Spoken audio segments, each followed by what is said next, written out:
오늘 주실 말씀은 사무엘상 21장 1절로 4절, 22장 1절로 2절, 24장 1절로 2절입니다. 먼저 사무엘상 21장 1절로 4절 말씀을 한 절씩 교독하겠습니다. 다윗이 노베 가서 제사장 아히멜렉에 이르니 아히멜렉이 떨며 다윗을 영접하여 그에게 이르되 어찌하여 내가 홀로 있고 함께하는 자가 아무도 없느냐 하니 다윗이 제사장 아히멜렉에 이르되 왕이 내게 일을 명령하고 이르시기를 내가 너를 보내는 것과 내게 명령한 일은 아무것도 사람에게 알리지 말라 지기로 내가 나의 소년들을 이러이러한 곳으로 오라고 말하였나이다. 이제 당신의 수중에 무엇이 있나이까? 떡 5덩이나 무엇이나 있는 대로 내 손에 주소서 하니 제사장이 대답하여 이르되 보통 떡은 내 수중에 없으나 거룩한 떡은 있나니 그 소년들이 여자를 가까이만 하지 아니하였으면 주리라 하느니라. 22장 1절로 2절입니다. 그러므로 다윗이 그것을 떠나 아둘람 굴로 도망하매 그의 형제와 아버지의 온 집이 듣고 그리로 내려가서 그에게 이르렀고 환난당한 모든 자와 빚진 모든 자와 마음이 원통한 자가 다 그에게로 모였고 그는 그들의 우두머리가 되었는데 그와 함께한 자가 400명가량 되었더라. 24장 1절로 2절입니다. 사울이 블레셋 사람을 쫓다가 돌아오매 어떤 사람이 그에게 말하여 이르되 보소서 다윗이 엔게디 광야에 있더이다 하니 사울이 온 이스라엘에서 택한 사람 3,000명을 거느리고 다윗과 그의 사람들을 찾으러 들렴소 바위로 갈새. 이제 유호준 목사님께서 하나님이 만드시는 광야 공동체라는 제목으로 말씀 전해주시겠습니다.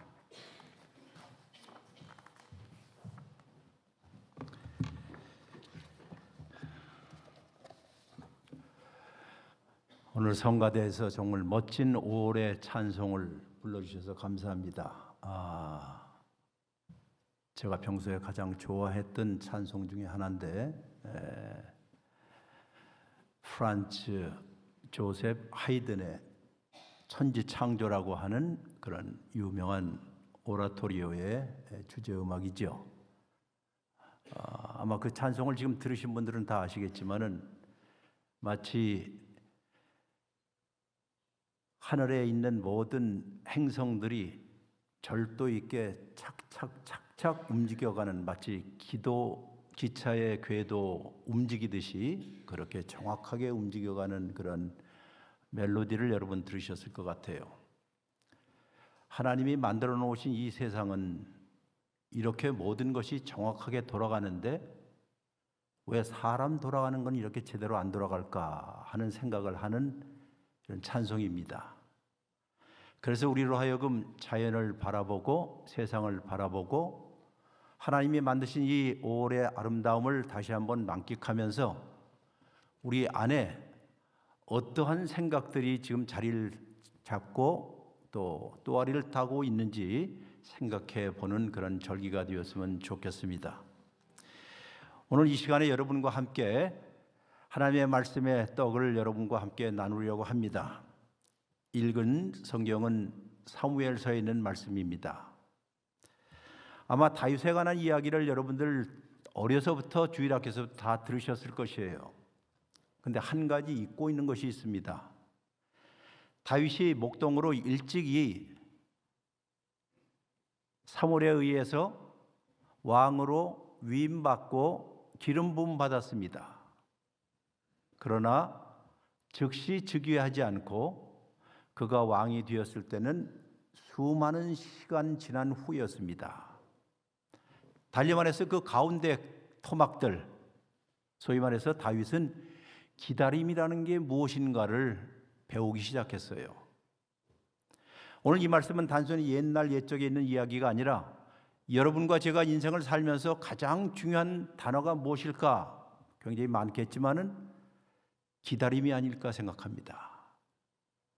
아마 이 광야 공동체 여기서도 여러분들 지금까지 기다려 오셨고 또 신앙생활을 하시는 분들도 기다림의 연속일 것입니다. 초기 기독교의 그리스도인 역시 예수 그리스도께서 다시 오실 것을 기다린 지가 꽤 오래되었습니다. 그래서 우리는 때때로 언제까지 기다려야 할까 하는 생각을 많이 합니다. 떠나신 이미 다시 올 때가 언제일까 하는 생각들, 하나님께서 나에게 주셨던 여러 가지 약속들은 언제나 실현될 수 있을까? 그분께서 이 어린 다윗에게 기름 부어서 왕으로 세웠지만은 그가 바로 예루살렘에 입성하여서 즉위한 것이 아니라 길고 긴 세월 동안 그는 광야에서 피난자가 되었고 도망자가 되었습니다. 아마 생각해 보면 이런 생각을 할 거예요. 하나님께서 우리에게 약속을 주셨는데 도대체 이 약속은 어떻게 된 일일 것인가? 여러분과 제가 신앙생활을 하면서 바로 이런 기다림이라고 하는 것, 그리고 동시에 함께 인내하는 것이 얼마나 소중하다는 것을 뼈저리게 느끼실 것입니다. 이스라엘의 가장 비싼 현상금이 걸린 사람이 바로 다윗이었습니다.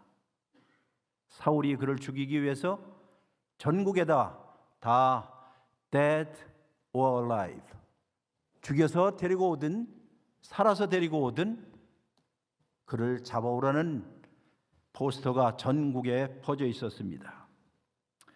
그러니 그가 다윗이 할 수 있는 유일한 길은 딱 하나였습니다. 기다림이었습니다. 기다리는 것. 아마 여기에 계신 여러 성도 여러분들 가운데서 우리 개인이든지 공동체든지 가족이든지 기다림에 대해서 모르는 사람은 없을 것이에요. 어떤 사람은 코앞에 닥쳐와 있던 성취에 대해서 기뻐하며 기다리는 사람도 있을 것이고, 그러나 대부분 많은 사람들은 기약이 없는 기다림에 대해서 지치기도 합니다.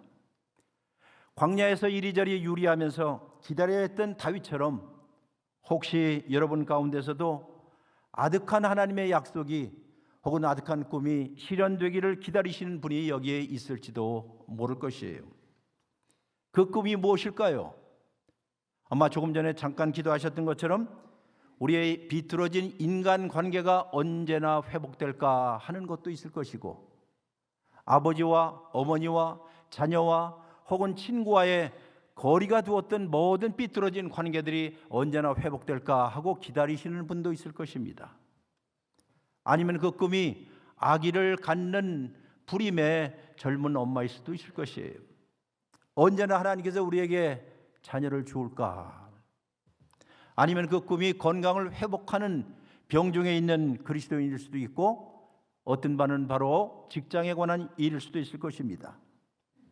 그러나 모든 문제는 지금 모두 다 어려움의 수렁 속에 빠져 있고 허덕인다는 사실들입니다. 다윗처럼 여러분과 저도 때때로 일이 이거 제대로 되는 게 아닌데, 이게 뭔가 잘못되고 있는데 라고 느낄지도 모르겠습니다. 그렇지만 여러분과 제가 신앙을 갖고 있는 사람으로서 신앙의 전망대에서 내려다보면, 신앙의 전망대에서 바라보면 다윗의 기다림이든지 여러분과 저의 기다림이든지 어느 기다림이든지 헛된 기다림은 없습니다. 쓸모없는 기다림, 낭비된 기다림, 무의미한 기다림은 없다는 말입니다. 그리고 이런 기다리는 속 가운데, 기다림의 시간 가운데, 달리 말해서 여러분과 제가 다윗처럼 영혼의 광야에 거하는 기간 가운데, 광야에 내가 버려졌다 언제 다시 회복할 것인가 하는 광야의 기간에 하나님은 여러분과 저로 하여금 우리 속에 있었던 그 기다림의 꿈들을 회복시켜 주시리라 믿습니다. 이런 의미에서 광야는 하나님을 만나는 성소가 된다는 뜻이에요. 광야는 하나님을 만나는 성소가 될 수 있다는 사실입니다. 여러분, 광야라는 말을 영어로 sanctuary라고 합니다. sanctuary. 성소라는 말은 문자 그대로 따로 떼어놓은 거룩한 구역이란 뜻이에요. 성경의 전통에 의하면 하나님께 예배하기 위해서 따로 지정한 장소를 가리켜서 성소라고 얘기합니다.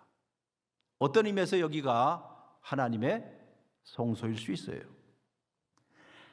매우 신성하고 거룩한 곳이기 때문에 그곳에 발을 딛기라는 것은 여간 두렵고 떨리는 일이 아닙니다.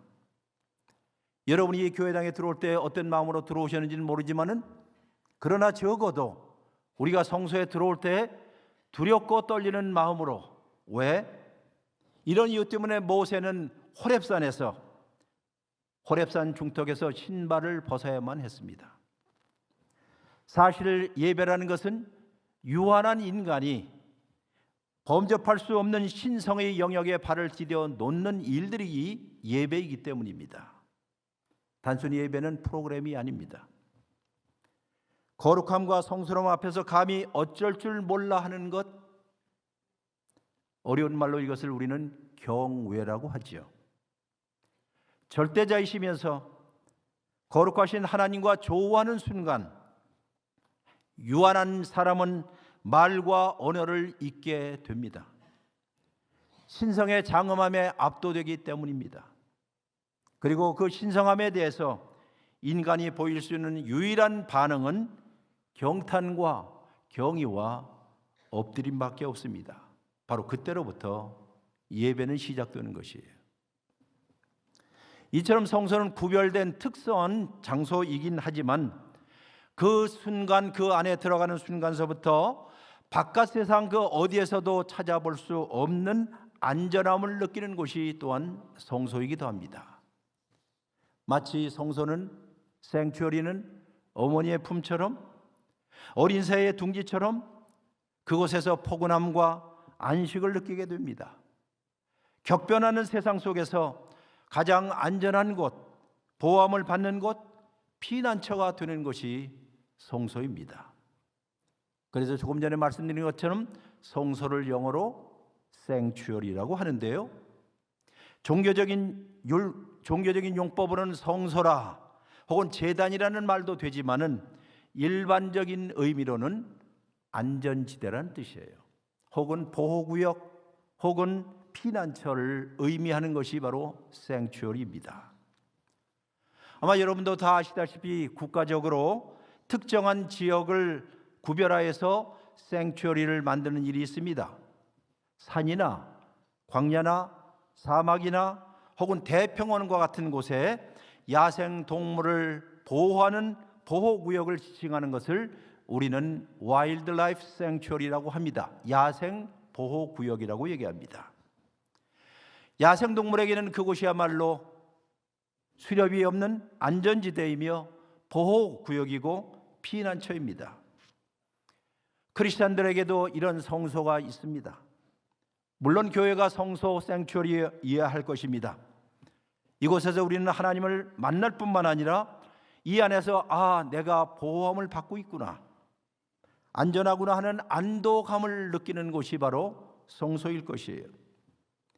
은유적으로 이야기하여서 풍우대작하고 폭풍 한설 몰아칠 때에 여러분과 저에게 참된 피난처가 되는 곳이 성소가 아니겠어요? 그러나 단지 교회당이 성소만은 아닙니다. 노아의 방주는 노아뿐만 아니라 피조물들의 성소였지요. 폐허라고 뜻을 가진 호렙산, 호렙이라는 이 폐허라는 뜻의 호렙산 역시 모세에게는 성소였습니다. 오늘 다윗에게는 사울의 칼날을 피하여 살아있던 광야가 생츄어리요, 성소였습니다. 오늘 이 짧은 시간에 여러분과 제가 하나님의 말씀을 묵상하면서 이 광야를 살면서 성소에서 여러분과 저의 이 공동체의 마음이 어떻게 형성되어야 할 것인가, 나의 삶이 어떤 식으로 만들어져 가야 할 것인가에 관해서 생각해 보겠습니다. 하나님의 시간을 기다리는 이 다윗에게는 자기의 일생을 바꿔놓았던 세 장소를 거치게 됩니다. 오늘 여러분과 제가 읽은 그 곳이 바로 세 곳입니다. 첫 번째 지역은 노비라는 곳이었고, 두 번째 지역은 아둘람이라는 곳이었고, 세 번째는 엔게디라고 하는 지역이었습니다. 사울에게 쫓기는 도망자의 신세로 그는 피할 곳이 필요했습니다. 원하지는 않았던 장소였지만 그러나 그곳에서, 이 광야에서, 사막에서 이전에 경험할 수 없었던 놀라운 일들을 경험하게 됩니다. 이런 의미에서 그곳이야말로 다윗에게는 성소가 되는 것이에요. 그곳에서 그는 하나님을 만났습니다. 그리고 신성이 무엇인지, 거룩함이 무엇인지, 그리고 아름다움이 무엇인지 모두 광야에서 일어난 사건이었습니다. 첫 번째 장소가 어디였어요? 어디라고요? 노비였습니다. 예루살렘에서 사울의 칼날을 피하였던 이 다윗이 도망쳤던 곳이 노비라고 했던 곳이에요. 근데 그곳에는 이 시골 마을 조그만 곳에는 아히멜렉이라는 제사장이 소위 목사님으로 계셨습니다. 다윗이 피난자의 도망자의 신세로서 그 높 성소에 들어갔습니다. 다윗이 자기의 심각한 문제를 상담하기 위해서 그 성소에 찾아갔더라면 얼마나 좋았겠습니까? 그러나 그가 성소에 찾아갔던 것은 단순히 배가 고팠기 때문에 성소에 찾아갔습니다. 그곳에 있던 제사장이 다윗에게 물었습니다. 어떻게 당신 여기에 왔습니까? 그러자 다윗은 거짓말을 했습니다. 쫓김을 받고 있는 도망자의 신세로 너무 배가 고파서 먹을 것을 찾으러 왔습니다라고 솔직하게 고백했으면 좋았을 텐데, 소위 고해성사라도 했으면 좋았을 텐데 그가 이런 거짓말합니다. 나는 왕의 명을 받고 왔습니다 라고 거짓말해요. 그러자 제사장이 또 다시 물었습니다. 어떤 왕명이요? 라고 물었습니다. 다윗은 제사장에게 이것은 보안상 비밀이니 당신에게 이야기할 수 없는 일이라고 또 거짓말했습니다. 그리고 대뜸 제사장에게 먹을 것을 달라고 했습니다. 그리고 자기와 자기가 데리고 온 사람들이 많은데 그 사람을 위한 양식까지도 준비해달라고 얘기했습니다. 그거 역시 거짓말이었습니다. 다윗은 데리고 온 사람이 하나도 없었어요. 그것도 거짓말이었어요. 그러자 제사장이 이런 말합니다. 내가 지금 이 성소에서 가지고 있는 유일한 양식은 예배 때 사용하는 거룩한 떡이 전부입니다. 거룩한 떡이 전부입니다. 다윗은 그것을 달라고 요구하였고 제사장은 그 거룩한 떡을 그에게 주었습니다. 다윗은 즉석에서 다 먹어치웠습니다. 아마 이 스토리가 대부분의 여러분과 제가 성소를 대하는 태도일지 모르겠어요. 여러분과 제가 교회에 나오거나 성소에 임하는 태도일 것이에요. 즉 자기 자신이 무엇인가 절실하게 필요하기 때문에 요구하는 태도이죠. 하나님, 나는 좋은 인간관계가 필요합니다. 이것을 좀 해결해 주십시오. 하나님, 저에게는 좋은 직장이 필요합니다. 직장을 허락하여 주옵소서. 하나님, 저에게는 정서적인 태도가, 정서적인 치료가 필요합니다. 배고프니 좀 이것을 채워 주옵소서. 그러나 그것은 착각이에요. 사실인즉 여러분과 저의 영혼은 하나님을 갈망하고 하나님을 배고파하는 존재입니다. 그렇게 지음을 받았어요. 우리가 다른 많은 것들에 대한 배고픔을 느끼는 것 같지만은 실제적으로 우리의 영혼은 하나님을 갈망하고 하나님을 배고파하는 존재로 지음받았던 사실이에요. 어떻게 여기에 나오셨습니까? 어떻게 이 교회에 나오시게 되었습니까? 라는 제사장의 말을 차근차근 곱씹어 생각해 보십시오. 많은 사람들이 이 질문에 대해서 깊이 생각하지 않는 것 같아요. 모르겠어요. 여러분은 안 그런지 몰라도 적어도 교회에 나오면서 물어봅니다. 제사장이 여기에 어떻게 나오시게 되었습니까? 어떻게 교회에 나오게 되었습니까? 우리가 하나님의 성소에 대해서, 하나님의 교회에 대해서 갖고 있는 생각은 교회가 우리를 위하여서 무엇을 우리가 바라는 것을 주는지 안 주는지에 대해서 관심이 많아요. 아마 그럴 거예요. 나는 이것을 바라는데 이 교회에서 이걸 줄까? 난 이런 걸 바라는데 이 교회에서 줄까? 난 이런 설교를 원하는데 이것을 줄까? 나는 이런 프로그램을 원하는데 이런 것을 줄까? 그런 것에 근거하여 사람들이 교회를 평가합니다. 게다가 또 다윗이 뭐라고 이야기했습니까? 나뿐만 아니라 내게도 많은 사람이 지금 와 있습니다 라고 말하는 그런 경향들이 여러분과 저에게도 있을 거예요. 뭐라고 얘기하죠? 목사님, 많은 사람들이 말하는데 우리 갱신 공동체는 이렇더랍니다, 저렇더랍니다. 성소 바깥에서 있었던 많은 일들을 가지고 이런 말 저런 말들을 많이 만들어냅니다. 어쨌건 우리는 교회에 대해서, 우리의 배고픔에 대해서 뭔가를 해주기를 원하고 그렇게 교회에 옵니다. 그러나 교회가 노베 성소에서 주는 것은 딱 한 가지예요. 뭐죠? 거룩한 떡 하나예요. 거룩한 떡이에요. 여러분들이 어떠한 요구, 어떤 생각을 갖고 이 교회에 오는지는 모르지만은 교회는 딱 한 가지 거룩한 떡을 여러분과 저에게 주시는 거예요. 바로 이런 이유 때문에 말씀과 성찬을 통하여서 예수 그리스도의 생명과 예수 그리스도라는 분을 여러분에게 제시하고 주는 곳이 바로 성소일 뿐이에요. 그 이상도 그 이하도 아닙니다.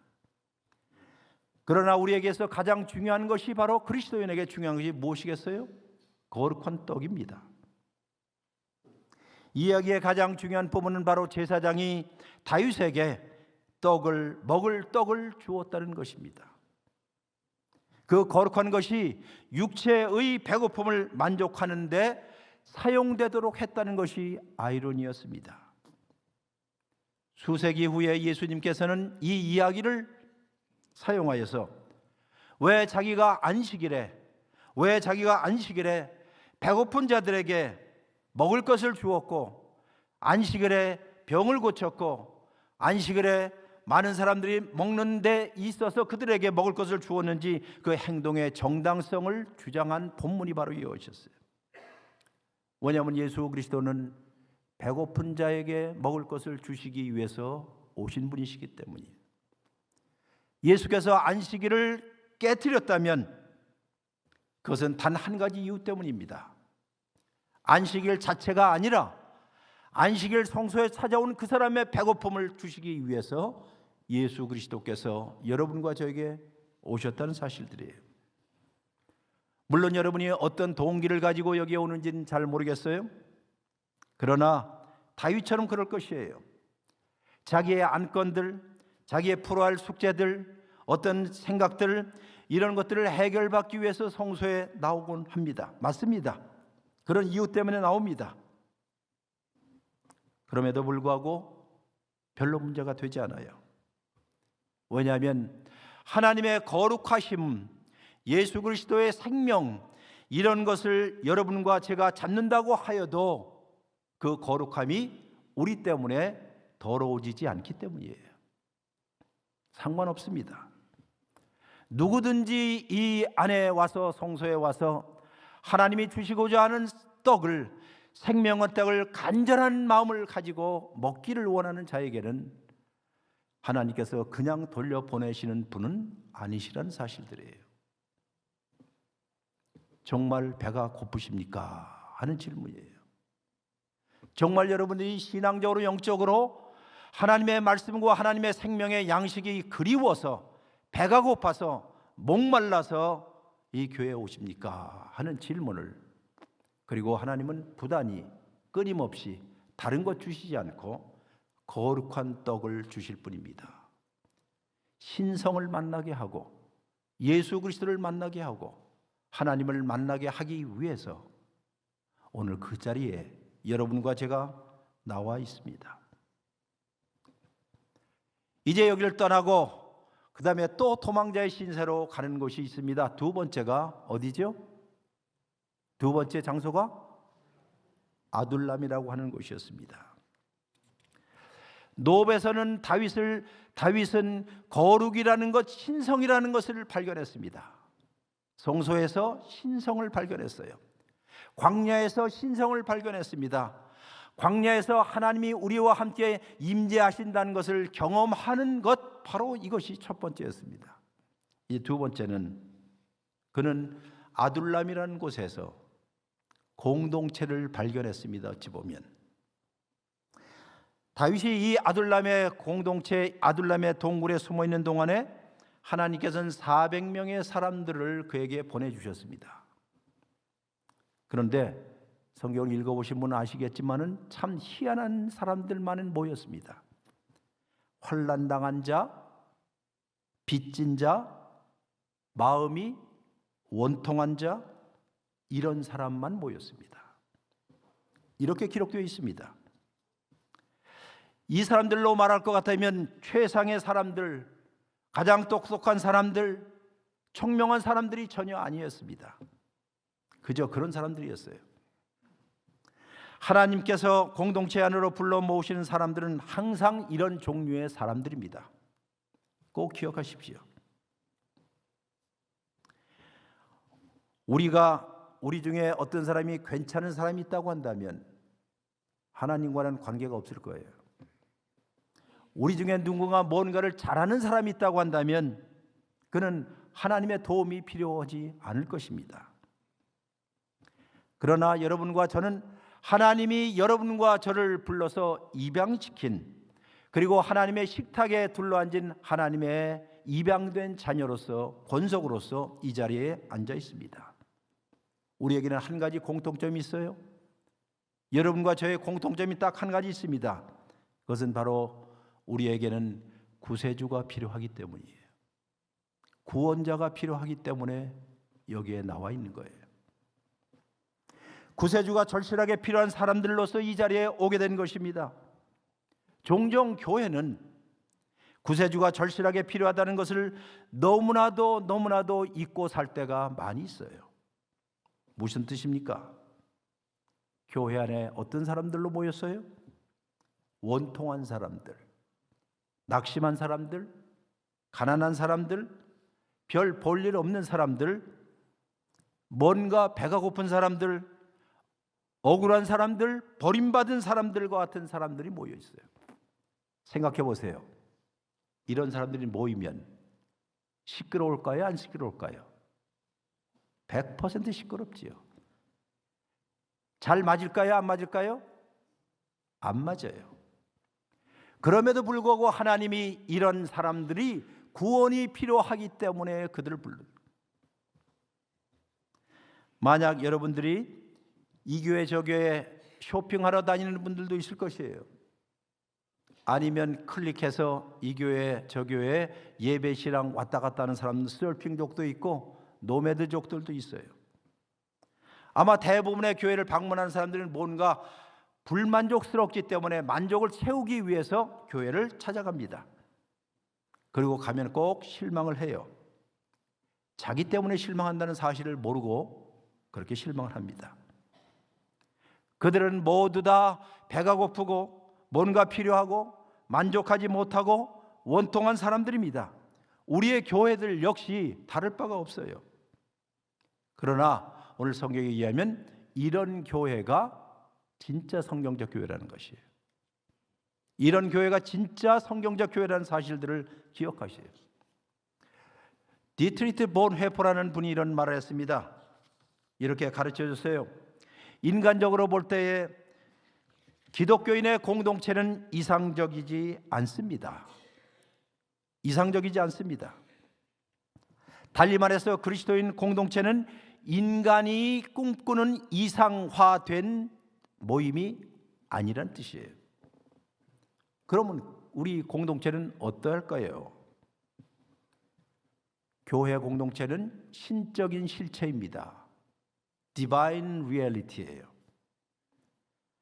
달리 말해서 우리가 어떤 꿈을 이뤄가기 위해서 끼리끼리 모이는 곳이 아니라 하나님께서 여러분과 저를 각양각색 다른 사람들을 다 불러 모은데 그 사람들 대부분 보면 절실하게 구원자가 필요한 사람들만이 주님께서 부르신다는 거예요.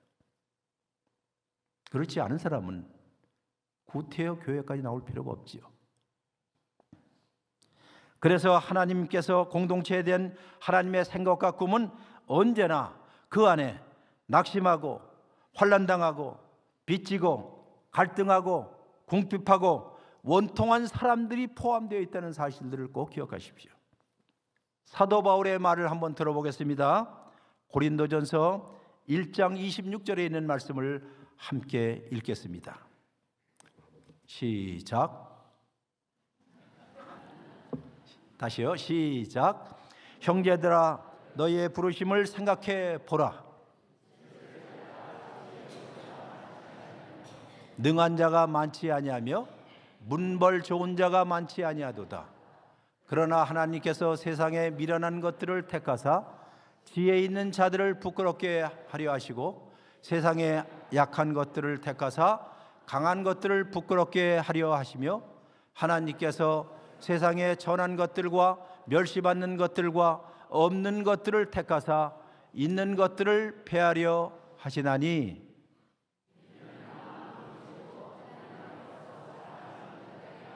30절 너희는 하나님으로부터 나서 그리스도 예수 안에 있고 예수는 하나님으로부터 나와서 우리에게 지혜와 의로움과 거룩함과 구원이 되셨다. 아마 아둘람 공동체에 있는 그 사람들하고 고린도 교회를 향해서 말씀하셨던 사도 바울의 이야기하고 똑같습니다. 한번 생각해 보십시오. 미련한 것, 약한 것, 천한 것, 멸시받는 것, 이런 사람들을 하나님께서 교회 공동체로 불러 모였다는 것. 혹시라도 내가 여기에 해당되지 않는다고 한다면 예수 그리스도께서 여러분을 부르신 건 아니에요. 그것만은 확실하게 하셔야 돼요. 그러나 이 말에 이런 서로 다른 사람들이 모였음에도 불구하고 오늘 30절에 맨 마지막 절에 이런 구절이 있습니다. 하나님은 그리스도 예수 안에 있는 너희 삶의 근원이라. 이걸 제가 그대로 원어를 그대로 번역한 거예요. 한번 따라서 하실까요? 하나님은 좋은 말 할 때 따라서 하세요. 하나님은 그리스도 예수 안에 있는 너희의 삶의 근원이라. 자, 온갖 서로 다른 갈등 요소가 많고 다투고 한이 맺힌 사람들, 원통한 사람들, 불평하는 사람들, 빚진 사람들, 이런 사람들 다 모아뒀으니 여기에 구심점이 있겠느냐는 거예요. 그런데 이 말씀을 하신 후에 맨 마지막에 하시는 말씀이 있어요. 하나님은 그리스도 예수 안에 있는 너희의 삶의 무엇이라? 근원이라 하는 말이 있어요. 근원. 즉 우리의 모든 삶의 근원은 예수 그리스도에게 있다는 뜻입니다. 무엇인가에 대해서 만족하지 못하시는 혹은 여기에 모여든 모든 사람들의 공동체, 우리에게 예수 그리스도께서 조인하셔서 그분이 중심이 되어서 그분이 우리의 전망대가 되어서 우리 가운데 계시기로 하셨으니 바로 여기에 신성을 경험할 수 있는 유일한 장소라는 뜻이에요. 사랑하는 성도 여러분들, 노베에서 신성을 경험했던 다윗, 아둘람에서 하나님만이 우리 삶의 근원이라는 사실들을 깨닫게 하는 곳, 그리고 누구든지 그리스도 안에 들어오게 되면 하나님의 간절함과 하나님의 구원과 하나님을 향한 배고픔과 목마름으로 가득 찬 사람들이 오로지 시선을 예수 그리스도께 집중하는 것이 우리의 삶의 근원이 되신 예수라는 뜻이에요. 그리고 예수님은 바로 이런 곳에 두세 사람이 되든 내가 너희와 함께 있을 것이다 라고 이야기합니다. 이게 회복으로 가는 길이에요. 이게 진정으로 갱신하는 길입니다. 다른 데 볼 것 없어요.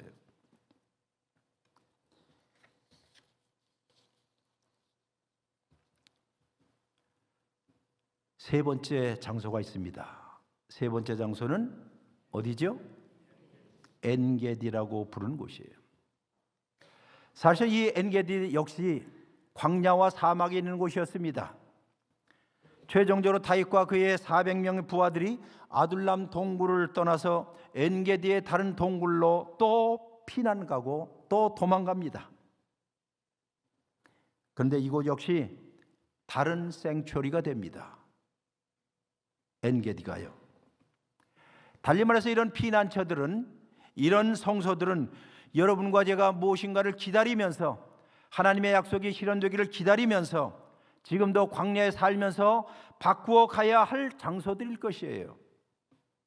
다윗은 거룩성이라고 하는 피난처와 공동체라는 성소와 이제 마지막으로 하나님께서 우리에게 어떤 사명을 주시는가 하는 사명의 장소로 옮겨가게 됩니다. 오늘 스토리는 이렇습니다. 다윗이 그와 함께 된 400명과 함께 사울이 3,000명의 군대를 이끌고 지금 자기를 잡으러 온다는 소문을 듣고 다시 굴 속에 또 숨었습니다. 그것이 바로 엔게디의 굴이었어요. 그러나 그 속에 있다는 사실을 사울은 전혀 알지 못한 채로 아마 생물학적인 뒤를 봐야 하기 때문에 사울이 홀로 굴 속에 들어왔습니다. 여러분 잘 아실 거예요. 바로 그 순간 절호의 찬스가 왔습니다. 사울을 죽일 수 있는, 사울을 죽임으로 인하여서 하나님의 약속이, 하나님의 너를 이스라엘의 왕으로 세우겠다는 약속이 실현될 수 있는 그 길고 긴 기다림의 끝이 왔다는 것이 보였습니다. 이런 행운이 어디 있어요? 굴러온 떡이었습니다. 그래서 부하들이 다윗에게 사울을 죽이라고 얘기합니다. 그때 다윗이 고개를 젓지요? 뭐라고 젓습니까? 어떻게 여호와께서 기름 부음 받은 자를 대항하여 손을 댈 수 있단 말인가? 그 대신에 사울이 다른 곳을 보고 겉옷을 옆에다 놓고 뒤를 보고 있는 그때에 다가가서 그 옷을 잘랐죠. 아마 여러분 잘 아실 것이에요. 한 조각을 베었습니다. 이 사실을 모른 채 다윗은 동굴 밖으로 나갔습니다. 다윗이 저만큼 갔을 때에 다윗이 이런 말을 합니다. 사울이 저만큼 갔을 때 다윗이 동굴 안에서 이런 소리를 합니다. 나의 주 나의 왕이시여, 내 손에 옷자락, 당신의 옷자락 끝 조각이 여기 있습니다. 이걸 보세요. 내 손으로 결코 당신을 대항하거나 죽이지는 않을 것입니다. 죽일 수 있음에도 불구하고 나는 당신을 죽이지 않겠습니다. 바로 그 순간 다윗은 늙은 왕의 마음을 부셔뜨렸어요. 악을 선으로 갚는 순간이었어요. 사울이 대답합니다. 너는 나보다 더 의로운 사람이구나. 너는 나보다 더 나은 사람이구나. 너는 내게 악을 선으로 갚았구나. 이제 나는 안다. 내가 내 대신 이 나라의 왕이 될 것을 나는 알게 되었다. 이스라엘의 왕국이 내 손안에 세워질 것이다. 사울은 그때 알았습니다. 그가 평생 하고 있었던 전투가 지고 있다는 사실들을. 다윗은 알았습니다. 궁극적으로 이 전투뿐만 아니라 다른 전투에서도 이길 것을 알았습니다. 이기되 힘이나 능력이나 군사력이나 재치로 이기는 것이 아니라 하나님의 신실함으로 이긴다는 사실을 그는 비로소 알게 됩니다. 이것이 그가 광야에서 배운 위대한 신앙이었습니다. 사울은 자기의 평생의 전투에서 지금 점점 지고 있다는 것을 알았고, 사울은 평생의 이 광야의 모든 전투에서 점점 이기고 있다는 것을 알았습니다만은 그 이김이 칼과 창의 숫자도 아니고 돈의 능력도 아니고 인간적인 백도 아니고 오로지 하나님의 신실하심 때문에 이긴다는 것을 그는 광야의 성소에서 배우게 됩니다. 그리고 그 기다리는 동안에 그가 어떻게 옳은 일을 해야 할지도 생각을 하게 됩니다. 사랑하는 성도 여러분들, 여러분의 삶 가운데 하나님의 신실하심이 전개되고 펼쳐질 때를 기다리는 동안에 여러분과 제가 해야 할 옳은 일이 있습니다. 마땅히 해야 할 일이 있습니다. 하나님께서 여러분의 가는 길에 만나게 해주시는 사람들이 있을 것이에요. 심지어 여러분이 가는 길거리에 여러분의 삶의 여정 가운데 심지어 그것이 원수들까지라도 돌보는 일이 그 안에 포함되어 있을 것입니다. 하나님의 신실하심이 전개되고 펼쳐지는 그 때를 기다리는 동안에 여러분은 누군가에게 또 주고 누군가에게 베푸는 일도 있을 것입니다. 누군가를 용서하는 일도 있을 것입니다. 그리고 물론 받아야 할 하나님의 신성과 거룩함도 있어야 할 것이에요. 그리고 여러분과 내가 사랑해야 할 공동체도 있을 것입니다. 여러분이 장차 올 큰 날을 꿈꾸고 기다리는 동안 옳은 일이 있으면 반드시 하세요. 그것이 옳다고 한다면, 그것이 선한 일이라고 한다면 반드시 하세요. 오늘 예배를 마치고 내가 누군가에게, 힘든 사람에게 전화기를 돌려야 한다면 잊지 말고 하세요. 병원에 찾아가야 한다면 찾아가세요. 여러분에게 가장 원수와 같은 사람이 있다고 한다면 하나님이 그를 위해서 용서할 수 있는 마음도 주세요라고 기도하세요. 깨어진 인간관계가 있다면 그 위를 위해서 찾아가세요.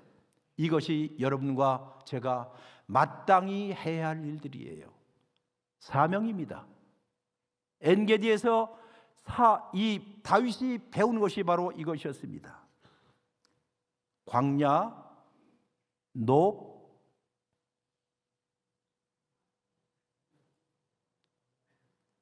전혀 이 공동체는 도움이 안 되신 높, 아둘람, 엔게디. 이 광야에서 다윗은 하나님을 만났고 그곳에서 그는 피난처를 만났고 그곳에서 보호함을 받았고 그곳에서 안전함을 경험했습니다. 이것은 바로 우리의 예수님께서 그랬습니다. 우리의 예수님께서 광야에서 40일 동안 하나님의 임재와 하나님의 현존을 경험했고 그곳에서 보살핌을 받았습니다. 들짐승이 난무하고 있는 그 광야에서 예수 그리스도는 진정한 성소를 발견했습니다. 힘들고 고된 광야의 삶 속에서 여러분과 저도 신성을 경험하게 되고 광야의 비밀을 터득하게 되기를 간절히 축원합니다. 무엇이 광야의 비밀입니까? 그것은 광야의 비밀이라는 것은 가장 위험한 동시에 가장 위험한 장소인 동시에 가장 아름다운 곳이라는 사실들이에요. 이게 광야의 비밀이에요. 광야가 이 세상에서 가장 거룩한 곳이라는 사실도 여러분과 제가 터득해 가기를 바랍니다. 거기가 어딜까요? 중환자실일 거예요. 우리의 어머니, 우리 아버지, 우리 남편이 누워있는 그곳, 혹은 학교의 시험에서 낙방을 한 것, 혹은 절벽에 선 결혼 생활일 수도 있을 것이에요.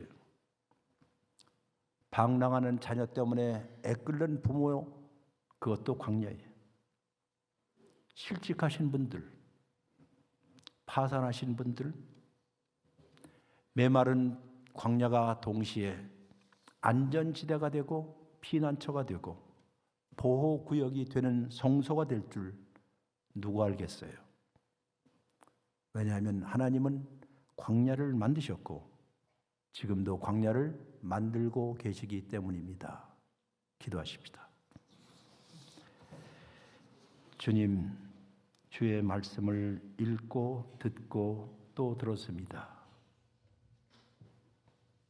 사랑하는 이 공동체를 불쌍히 여겨주시고 은혜를 베풀어 주시고 이 안에 계신 모든 분들이 하나님의 신실하심을 기다리며 광야의 비밀을 터득해 가게 하여 주옵소서.